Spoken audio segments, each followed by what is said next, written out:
Your translator is lying. The words were quiet, calm, almost polite.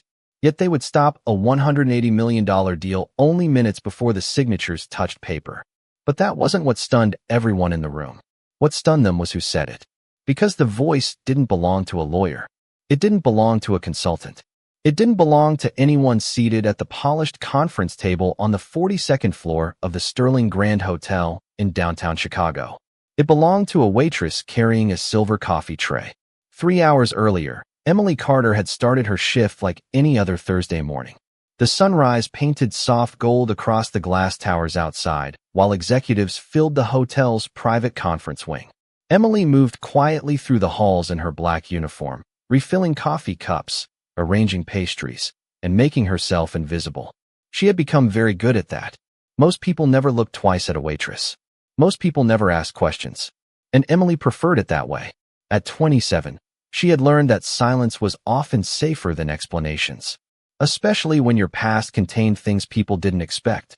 Inside conference room A, preparations were underway for what business reporters were already calling one of the largest technology partnerships of the year. Ethan Brooks, founder and CEO of Brooks Global Systems, stood near the floor-to-ceiling windows overlooking Lake Michigan. At 42, Ethan had built a company worth billions. Newspapers described him as brilliant. Competitors called him relentless. Investors called him dependable. Ethan Brooks had a reputation for seeing risks before anyone else did, which was why nobody noticed the irony waiting just around the corner. The room buzzed with anticipation. Attorneys reviewed documents. Assistants adjusted presentation screens. Financial analysts whispered projections worth hundreds of millions of dollars. Everything appeared perfectly controlled, perfectly measured, perfectly safe. Emily stepped inside carrying a fresh pot of coffee. The scent drifted through the room as she moved from chair to chair. No one acknowledged her. No one ever did. Her eyes stayed lowered. Professional, quiet, invisible. Then the German delegation arrived. 4 executives entered alongside a translator hired specifically for the negotiations. Handshakes followed. Smiles appeared. Cameras flashed briefly before the doors closed. The deal was finally beginning. Emily reached the end of the conference table and poured coffee into the last porcelain cup. As she turned to leave, a voice behind her spoke softly in German. The sentence lasted only a few seconds. Barely noticeable, barely audible. Yet Emily froze. Not visibly. Not enough for anyone to see. But her hand tightened slightly around the silver coffee pot. Across the room, one German executive exchanged a quick glance with another. The translator immediately smiled and answered. Everyone continued talking.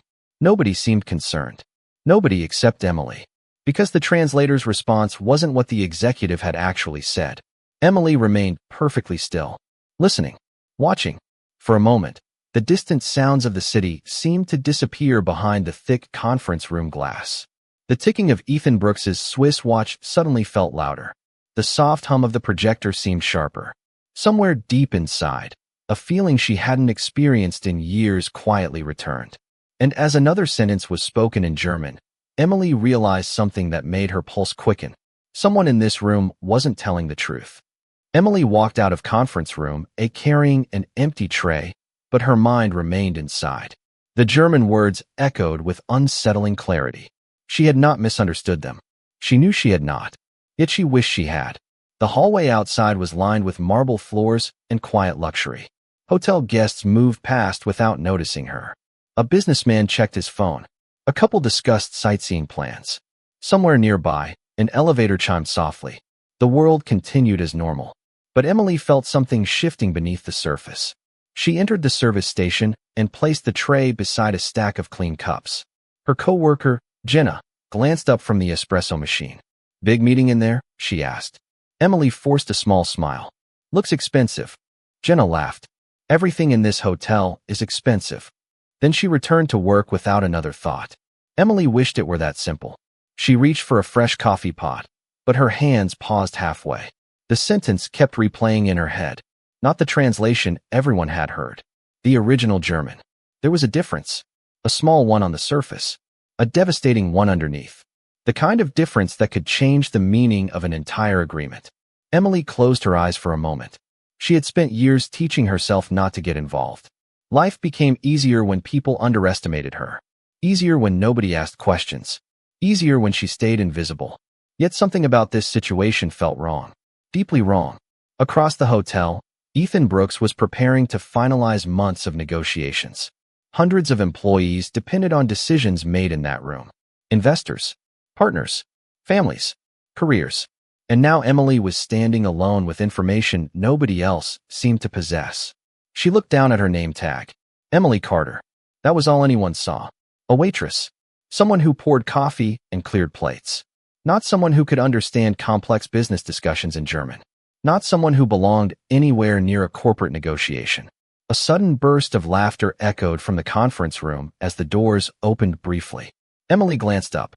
The translator stepped into the hallway. Victor Klein, early 40s. Perfect suit. Perfect smile.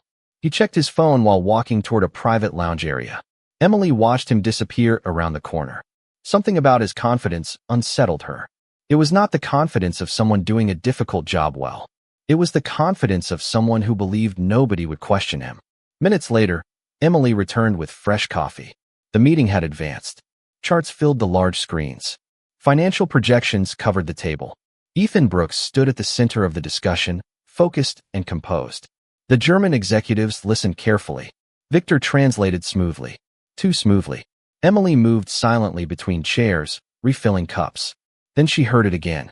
Another sentence. Another translation. And once again, they did not match. This time the gap was larger. Significant. Deliberate. Emily felt her stomach tighten. One German executive briefly frowned before saying nothing. Another looked down at the documents. Victor continued speaking without hesitation. Nobody noticed. Nobody except Emily. The room seemed quieter now. The ticking of Ethan's Swiss watch. The faint hum of the air conditioning. The soft clink of porcelain against polished wood. Small sounds suddenly felt enormous. Emily lowered the coffee pot slowly. Her heart was beating faster. Because she was no longer asking herself whether something was wrong. She was asking a far more dangerous question. Why would a translator intentionally change what was being said? Emily carried the empty coffee pot back toward the service station, but her thoughts refused to leave the conference room. Every instinct told her to walk away. This was not her responsibility. It was not her company. It was not her deal. Yet the unease remained. Through the glass wall, she could see Ethan Brooks studying a presentation on the large screen. Numbers filled the room. Revenue forecasts. Market expansion plans. Long-term projections stretching years into the future. Everyone appeared confident. Everyone appeared certain. Emily wished she felt the same. She stepped into the employee break room and poured herself a small cup of coffee. It had already gone lukewarm. She barely noticed. Her attention remained fixed on the German phrases replaying inside her head. Years ago, she would have translated them automatically without thinking. Back then, language had been her entire world. Her professors used to joke that she heard details other people missed. Tiny changes. Subtle shifts in meaning. The difference between what was said and what was intended. Those differences mattered. They always mattered. A knock on the door interrupted her thoughts. Jenna leaned inside. Conference room wants another tray of coffee. Emily nodded. I will take it. Minutes later, she found herself walking the same hallway again. The silver tray felt heavier this time. The closer she came to the conference room, the stronger the feeling became. Something was wrong. Deeply wrong. She entered quietly. Nobody looked up. Nobody paid attention to the waitress.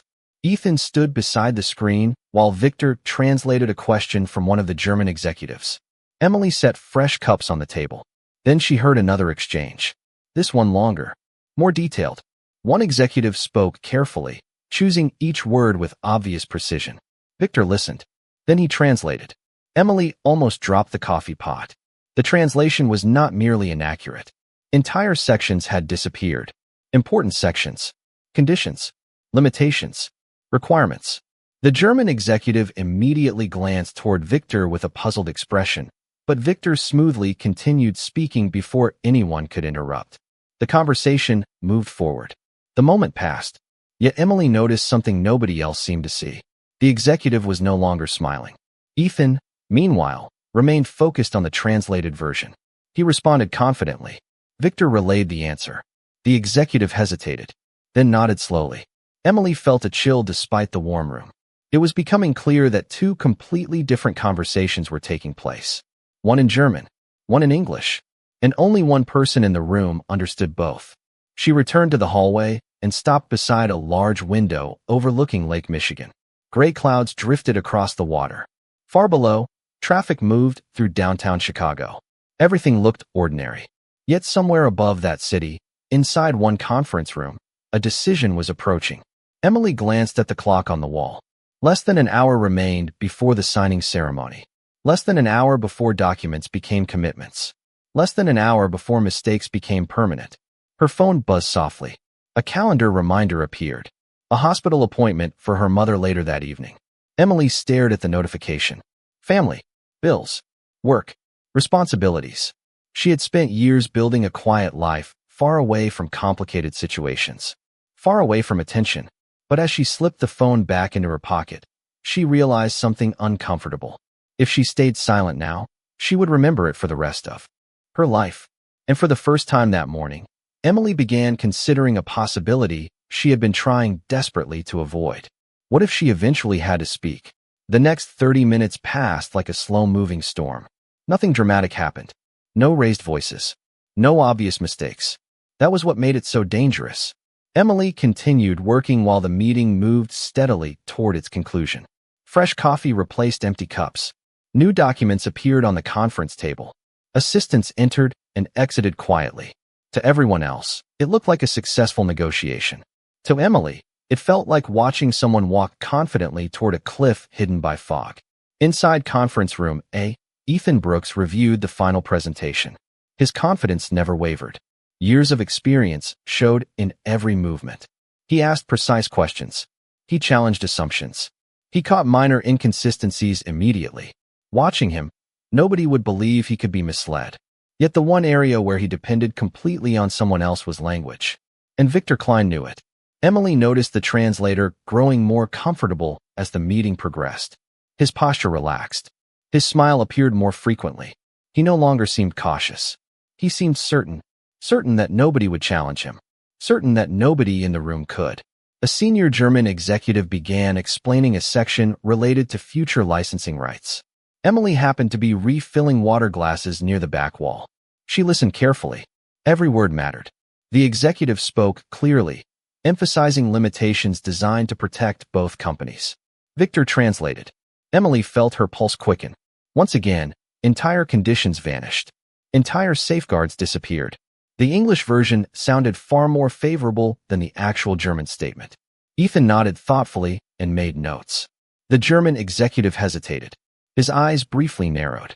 For a moment, Emily thought he might interrupt. Instead, he simply exchanged a glance with a colleague. Then the meeting continued. That glance stayed with her. It was the look of someone who sensed something was wrong, but could not immediately identify where the problem existed. Emily understood exactly how he felt. By early afternoon, preparations for the signing ceremony had begun. Hotel staff arranged refreshments outside the conference room. Reporters waited downstairs in the lobby. Investors were already posting optimistic predictions online. The deal was being treated as a certainty. Emily stood beside a service cart watching employees polish glasses for the reception. Around her, people discussed stock prices and business headlines. Nobody knew what she knew. Nobody suspected anything unusual. Her phone vibrated again. This time it was a text message from her mother. Hope work is going well. Do not forget dinner after my appointment. Emily stared at the message and smiled faintly. Her mother had always believed that doing the right thing mattered, even when it was inconvenient. Especially when it was inconvenient. The thought made Emily uncomfortable, because deep down she already knew the truth. She was running out of reasons to stay silent. Moments later, the conference room doors opened for a short break before the final review. Executives stepped into the hallway. Some checked emails. Others made phone calls. Ethan Brooks remained inside studying the contract alone. Victor stood near the windows speaking quietly on his phone. Emily walked past carrying a tray of sparkling water. As she approached, she caught a brief fragment of German conversation. Only a few words, barely more than a sentence. But those words stopped her cold. Victor smiled and lowered his voice even further. Emily continued walking without turning her head. Yet her heartbeat had suddenly doubled. Because the sentence she had just heard confirmed something she had been desperately hoping was not true. This was not a misunderstanding. It was not carelessness. It was not an honest mistake. And for the first time that day, Emily realized the deal itself might not be the real target. Emily spent the next several minutes moving through her duties on pure instinct. Her body worked. Her mind raced. The fragment of German she had overheard in the hallway would not leave her alone. Victor had not been discussing translation. He had not been discussing schedules or logistics. He had been discussing timing. Specifically, the timing of what would happen after the contract was signed. The memory replayed with painful clarity. One phrase stood out above all the others. They will not notice until the first review period. Emily knew enough about international contracts to understand what that meant. Whatever was hidden inside the agreement was designed to remain invisible at first. The consequences would arrive later, after commitments had already been made, after millions of dollars had already changed hands. She returned to the conference room, carrying another tray of refreshments. The atmosphere had shifted. The final documents were now spread across the polished table. Legal teams reviewed the last pages. Executives spoke with cautious optimism. The finish line was in sight. Ethan Brooks sat near the head of the table, studying a printed copy of the agreement. His expression remained calm, focused, confident. Emily found herself watching him for a moment longer than she intended. There was something oddly reassuring about him. Unlike many executives she had encountered, Ethan listened more than he spoke. When others offered opinions, he paid attention. When questions arose, he answered directly. He carried authority without constantly displaying it, which made what was happening feel even worse. Because he genuinely believed he understood the deal in front of him. Across the room, Victor appeared relaxed. Too relaxed. He exchanged friendly comments with both sides of the negotiation. He smiled often. He projected competence, trustworthiness, professionalism. Emily realized that was precisely what made him dangerous. Nobody suspects the person everyone already trusts. A senior attorney suddenly raised a question regarding future licensing revenue. The German delegation responded immediately. Emily happened to be standing only a few feet away. Once again, she listened. Once again, the translation changed. Not dramatically. Not enough to alarm anyone unfamiliar with the original language. Just enough to alter the meaning. Just enough to shift the balance. The attorney nodded and wrote notes. Ethan accepted the explanation without hesitation. The conversation moved forward. Emily felt her stomach sink. She no longer needed additional proof.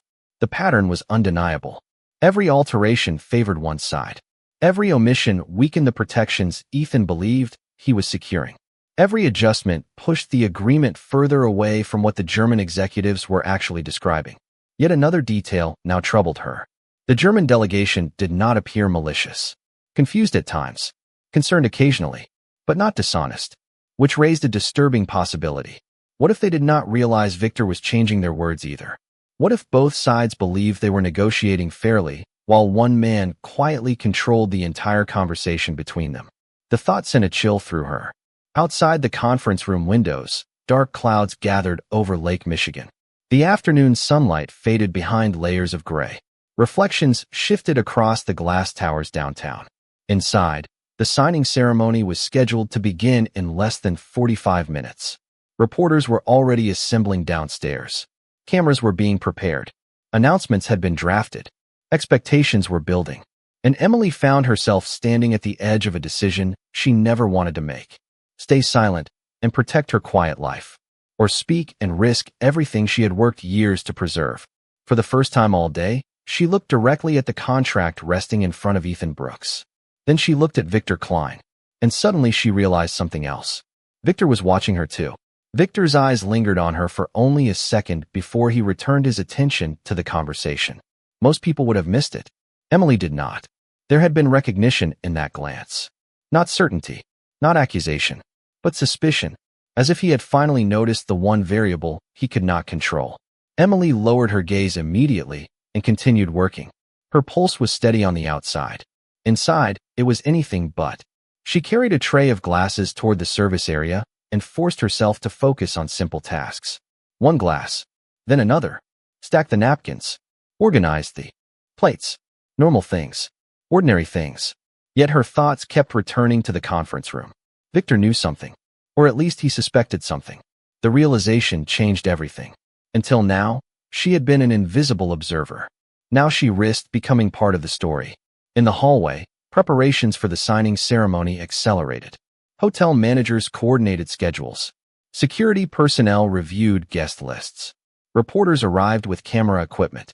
A large digital display near the ballroom entrance already announced the partnership between Brooks Global Systems and its German counterpart. Success was being celebrated before the final signature even existed. Emily watched employees arranging floral centerpieces near the reception area.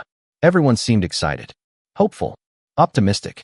She wondered how many of them would feel differently if they knew what was unfolding upstairs. Her phone buzzed again.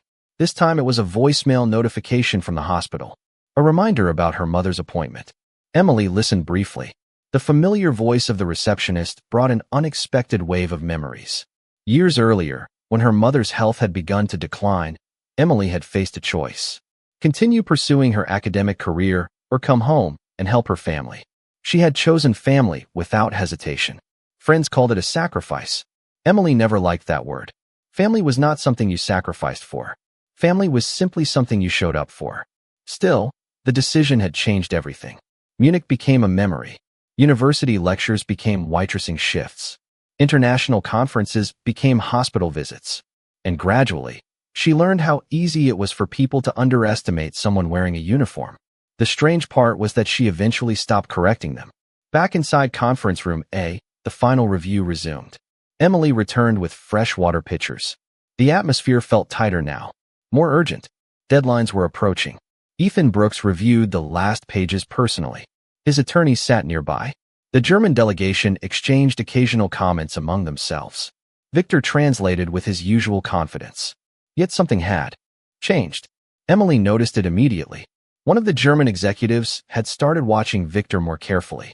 The puzzled expressions appeared more frequently now. The pauses lasted longer. Doubt was beginning to spread. Not enough to stop the process. Not yet, but enough to create cracks. Then it happened. A senior German executive referenced a specific contractual safeguard. Emily recognized the clause instantly. It had appeared several times throughout the day. The executive emphasized its importance. Victor translated. And this time, he removed the safeguard entirely. Not softened. Not adjusted. Removed. Emily felt her breath catch. Across the table, Ethan nodded and continued reviewing the document. The German executive frowned. He looked genuinely confused. For a brief moment, silence settled over the room. Heavy, noticeable, uncomfortable. Then the executive slowly glanced toward the printed contract in front of Ethan Brooks. And for the first time all afternoon, Emily saw concern appear in his eyes. The silence lasted only a few seconds, but it felt much longer. The German executive looked from the contract to Victor, then back again. Confusion lingered on his face. Ethan Brooks noticed it immediately. "Is there a problem?" he asked. His voice was calm, professional. The executive hesitated. Before he could answer, Victor smiled smoothly. "Just a minor clarification," he translated. "Everything is perfectly aligned." The executive blinked, then slowly nodded, though his uncertainty remained visible. Ethan returned his attention to the documents. Around the table, attorneys continued organizing signature pages. Assistants prepared folders. The meeting moved forward. Yet Emily could feel the tension building beneath the surface. It was like watching cracks spread across glass. Invisible from a distance. Obvious once you knew where to look. She stood near the refreshment table gripping a silver water pitcher. Her thoughts raced. If she spoke, she could lose her job. If she stayed silent, the deal would be signed. She glanced toward the clock on the wall. 20 minutes remained. 20 minutes before everything became official. Victor continued. Translating. Another question. Another answer. Another alteration. The pattern never changed. Each version sounded reasonable. Each version sounded professional. Yet every change pushed the agreement further away from what was actually being discussed. Emily looked toward Ethan. He was reviewing the final pages with complete confidence. The confidence of a man who believed he possessed all the information. That was what finally decided it for her. Not the money. Not the contract. Not the business. The simple fact that someone was making decisions without being given the truth. Her mother used to say that honesty was not valuable because it was easy. Honesty was valuable because it was expensive. Sometimes it cost comfort. Sometimes it cost opportunity. Sometimes it cost safety. Emily slowly set down the water pitcher. Across the room, Victor began translating a final explanation regarding post-signing review periods. The German executive spoke carefully, deliberately. Emily listened. Her heart sank. Victor changed the meaning again. This time there was no doubt, no uncertainty, no possibility of misunderstanding. The clause being discussed was one of the most important protections in the entire agreement. Victor erased it with a single sentence. Ethan nodded and reached for his pen. The room seemed to narrow around that simple movement. A pen, a signature line, a decision seconds away from becoming permanent. Emily felt every heartbeat. The ticking of Ethan's Swiss watch echoed through the silence. The city skyline reflected against the conference room windows. Gray clouds hung above Lake Michigan. Nobody moved. Nobody noticed the waitress standing near the back of the room. Then Emily took a step forward. One step, then another. Several heads turned. Ethan looked up. Victor froze. Emily's voice was steady when she finally spoke. Not loud, not dramatic, just clear. Sir, before you sign that contract, there is something you need to know. The room fell silent. Ethan studied her with visible surprise. Excuse me. Emily swallowed once. Every eye in the room was now fixed on her. There was no turning back. No way to disappear again. She looked directly at Ethan Brooks and spoke the sentence she had been trying not to say all day. Your translator is not telling you what they are actually saying. For a moment, nobody spoke. The room seemed frozen between one heartbeat and the next. Ethan Brooks slowly lowered his pen. The German executives exchanged confused glances. Several attorneys looked up from their documents. Even the assistants standing near the walls stopped moving. The only sound was the distant hum of the air conditioning. Victor Klein recovered first. A short laugh escaped him. Not nervous. Dismissive. I apologize, he said smoothly, looking toward Ethan. I believe there has been some misunderstanding. Then he turned toward Emily. His expression remained polite, but the warmth had vanished from his eyes. Miss, I am not sure what you think you heard. Emily felt every person in the room watching her. She could have backed away. She could have apologized. She could have claimed she misspoke. The easy exit still existed, but only for a few seconds. Ethan folded his hands on the table. You are saying my translator is inaccurate? His voice was calm, careful. Emily nodded. I am saying several important statements have not been translated correctly. A murmur spread across the room. One attorney leaned forward. Another exchanged a glance with a colleague. Victor smiled again. And you know this because? There it was. The question everyone was thinking. Emily looked down briefly at her uniform. The black jacket. The hotel name stitched above her pocket. The simple name tag. Then she looked back up. Because I understand German. Victor's smile tightened. You understand German. He repeated the words as though testing them. Fluently. Emily did not answer immediately. Enough to know that the conversation being spoken is not the conversation being translated. Silence followed. Ethan's attention sharpened. Across the table, the senior German executive suddenly spoke. This time he addressed Emily directly in German. The sentence came quickly, formal, precise. Several people in the room looked confused. Victor immediately stepped forward. There is no need for this, he said. We are wasting valuable time. But the executive ignored him. His eyes remained fixed on Emily. The room waited. Emily felt her pulse quicken. Then she answered in flawless German. The reaction was immediate. One executive straightened in his chair. Another looked genuinely shocked. The senior executive slowly nodded as she finished speaking. It was the first completely relaxed expression he had worn all afternoon. Victor's face lost color. Only slightly. Barely noticeable. Yet Emily saw it. So did Ethan. What did he ask? Ethan said quietly. The senior executive answered before Victor could. In careful English, he said, I asked her to repeat the clause regarding licensing protections exactly as I stated it 20 minutes ago. Ethan looked at Emily. And Emily took a slow breath. Every eye in the room remained fixed on her. The clause he described was not the same clause that was translated. No one moved. No one spoke. Outside the windows, dark clouds rolled over Lake Michigan. Inside, the entire deal suddenly felt very different. And for the first time all day, Victor Klein appeared uncertain. The atmosphere inside conference room had changed completely. 20 minutes earlier, everyone had been preparing for a celebration. Now nobody seemed interested in signing anything. Ethan Brooks leaned back in his chair and studied the people around him with renewed caution. The confidence remained in his expression, but it was now accompanied by something else. Doubt. Not toward Emily. Toward everything he had been told. Victor adjusted his tie and forced a professional smile. "This is becoming unnecessarily dramatic," he said. "Translation is not mathematics. There are always minor differences in wording." One of Ethan's attorneys nodded slowly. "Minor differences are one thing. Contractual protections disappearing entirely are something else." The room fell silent again. Ethan turned toward Emily. "Can you prove what you were saying?" Emily knew this moment mattered. Not because she wanted to be believed, because facts mattered more than opinions. She looked toward the senior German executive. "Would you be willing to repeat the licensing clause exactly as it was originally presented?" The executive immediately agreed. He opened the contract and began reading in German. His voice was calm and precise. Every sentence carried legal weight. Every word had purpose. When he finished, Ethan looked toward Emily. She translated. Not from memory alone. She translated line by line. Carefully. Methodically. The room listened. Attorneys took notes. Executives compared documents. No one interrupted.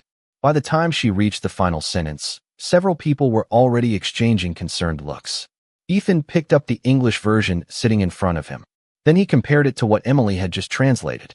The differences were obvious. Entire conditions were missing. Multiple safeguards had been softened. Critical limitations had vanished. Ethan's attorney quietly removed his glasses and rubbed his eyes. "That is not a minor difference," he said. Across the table, the German delegation appeared equally surprised. One executive immediately reviewed his own notes. Another began speaking rapidly in German to a colleague. Their confusion seemed genuine. Emily noticed Ethan watching them carefully. He was reaching the same conclusion she had reached earlier. The German executives did not appear to be part of the deception. They looked just as shocked as everyone else. Victor's confidence began to crack. "There are alternative interpretations," he said quickly. "Legal language is complicated." Before anyone could respond, the senior German executive spoke in English.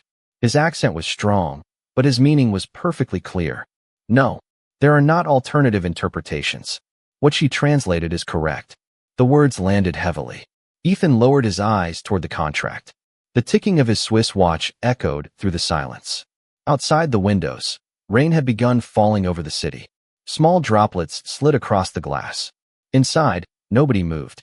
Then Ethan flipped through several earlier pages. "Go back," he said quietly.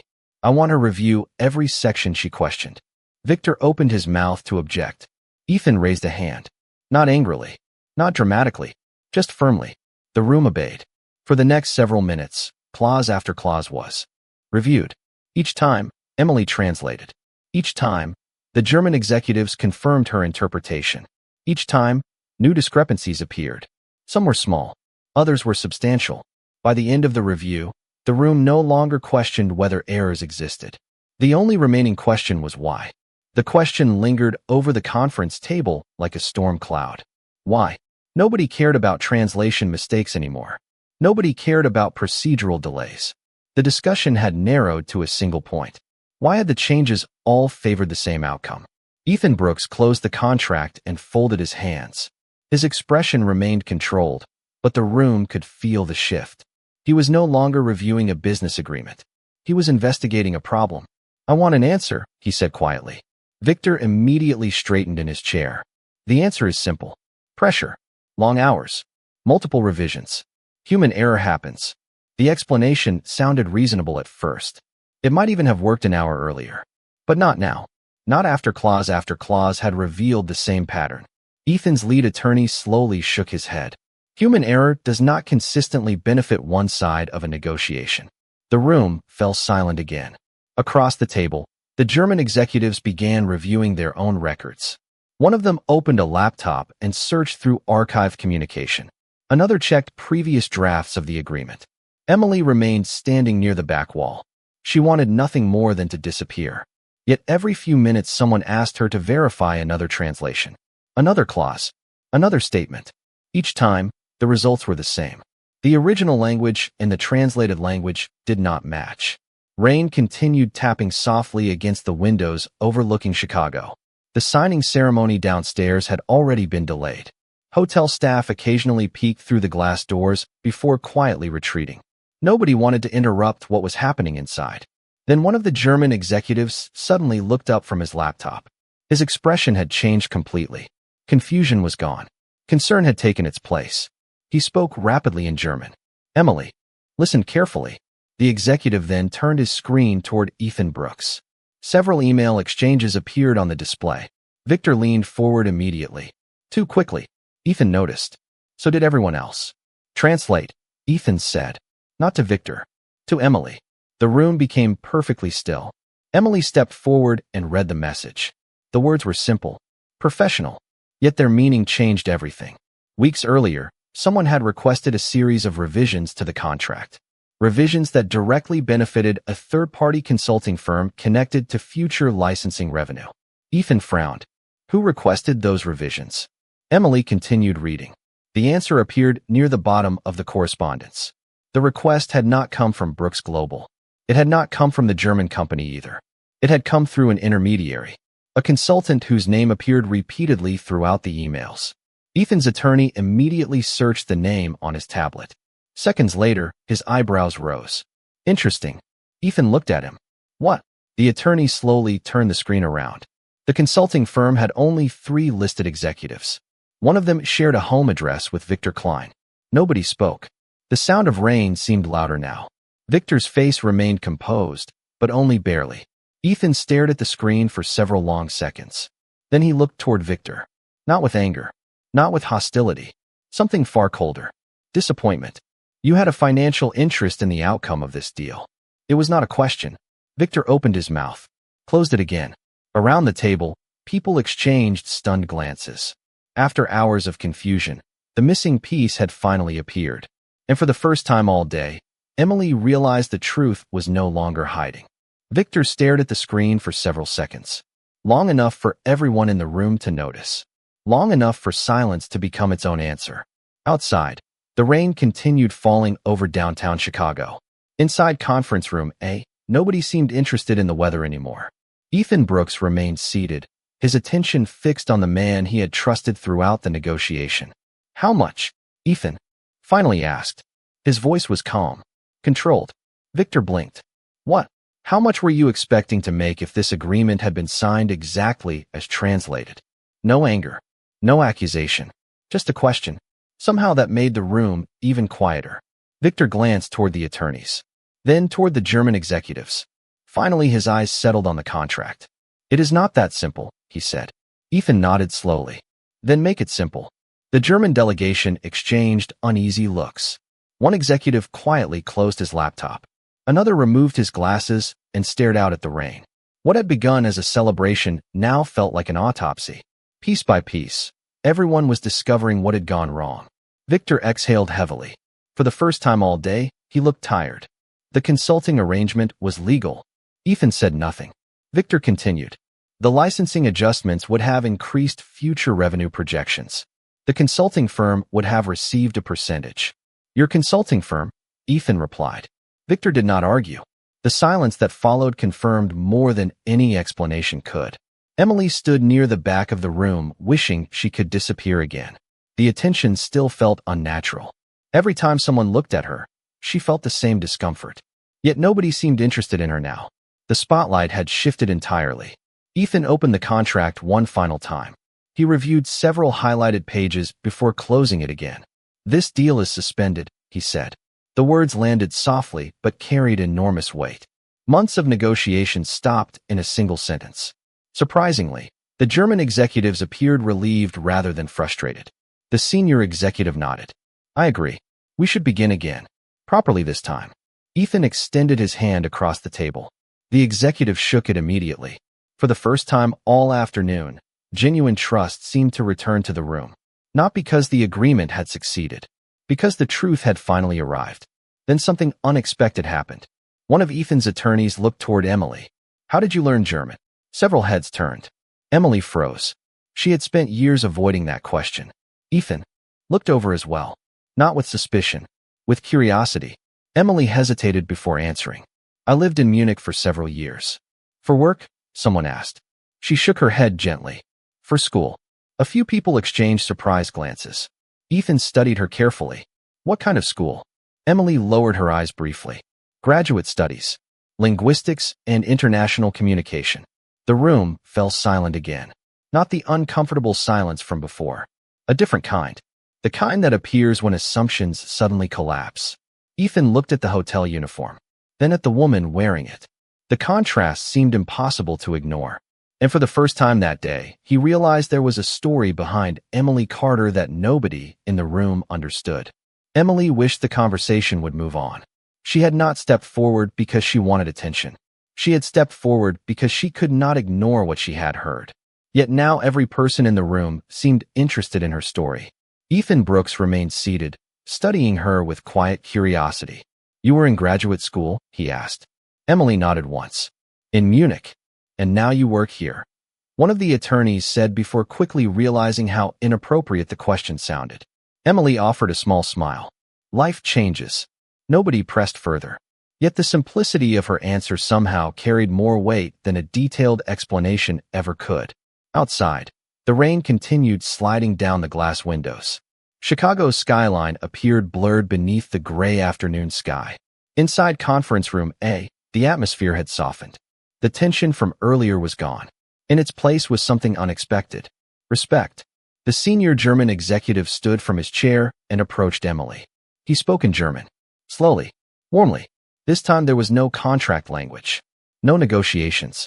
No hidden clauses. Just gratitude. Emily listened and smiled. Then she translated for the room. He said that today could have ended very differently if nobody understood both sides. The executive nodded. Then he extended his hand. Emily shook it. Several people around the table quietly applauded. The gesture was small, sincere. Ethan watched the exchange carefully. Throughout his career, he had met thousands of people. Executives, investors, politicians, advisors. Most entered a room trying to prove their value. Emily seemed determined to do the opposite. Even now, after everything that had happened, she looked as though she wished she could return to serving coffee. That realization stayed with him. One of the German executives suddenly laughed softly. "You know," he said in English, "for 6 hours, we believed the most important person in the room was sitting at this table." He glanced toward Emily. Apparently, she was standing near the coffee station. The room laughed. Even Ethan smiled.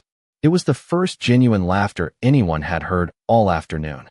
The delayed signing ceremony downstairs was officially canceled. Reporters would receive a statement explaining that both companies had agreed to continue negotiations after identifying translation inconsistencies. The truth would remain professional. Clean. No public embarrassment. No dramatic headlines. Just a decision to review the agreement properly. Ethan appreciated that. So did the German delegation.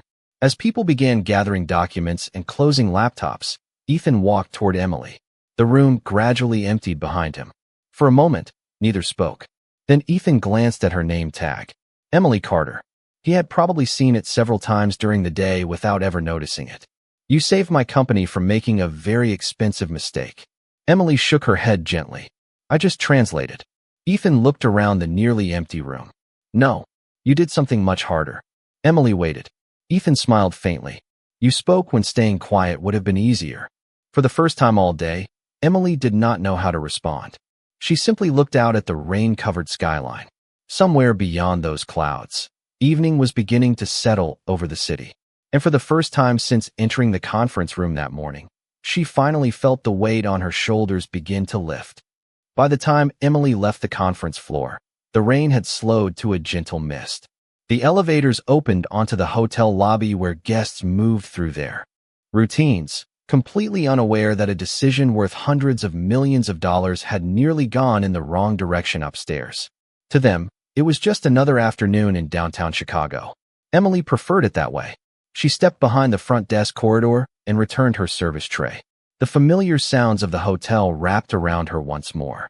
Rolling luggage, quiet conversations, the soft ring of telephones, ordinary sounds, grounding sounds. For the first time all day, everything felt normal again. Almost. As she prepared to leave for her mother's hospital appointment, a hotel manager approached her. "Someone is asking for you." Emily turned. Ethan Brooks stood near the lobby windows overlooking the wet city streets. He was alone. No attorneys. No assistants. No executives. Just a man waiting to say goodbye. Emily walked over. Neither spoke immediately. Outside, headlights reflected across the rain-dark pavement. People hurried beneath umbrellas. The city moved forward. Ethan glanced toward the entrance doors. You know, I have spent most of my career surrounded by experts. Emily smiled faintly. I am guessing today did not improve your trust issues. Ethan laughed quietly. Actually, it did the opposite. He looked at her. Today reminded me that expertise and titles are not the same thing. Emily looked away toward the street. She had no interest in becoming part of corporate stories or business headlines. Tomorrow she would still report for work. She would still wear the same uniform. She would still help guests and refill coffee cups. Ethan seemed to understand that. I am not going to offer you a dramatic job proposal, he said. I suspect you would refuse anyway. Emily laughed softly. You are probably right. Ethan reached into his jacket pocket and handed her a simple business card. Nothing written on the back. No promises. No pressure. If you ever decide you want a conversation, call me. Not because of what you know. Because of who you are. Emily accepted the card. For a moment, neither said anything else. Then Ethan extended his hand. She shook it. A simple gesture. Honest. Respectful. As he walked away toward the revolving doors, Emily noticed something she had not seen earlier. His pace seemed lighter. Not because a deal had been saved. Because a mistake had been avoided. There was a difference. Minutes later, Emily stepped outside into the cool evening air. The clouds were beginning to break apart above the city skyline. Small patches of sunlight appeared between them. She looked at the business card once more before slipping it into her pocket.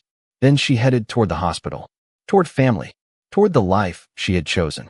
Behind her stood a luxury hotel filled with executives, lawyers, and negotiators. Yet the most important lesson from that day had nothing to do with contracts. People often assume value can be recognized by a title, a suit, or a seat at the table. But sometimes the person who changes everything is the one nobody thought to notice. Some people speak many languages. The rare ones speak the truth when it matters most.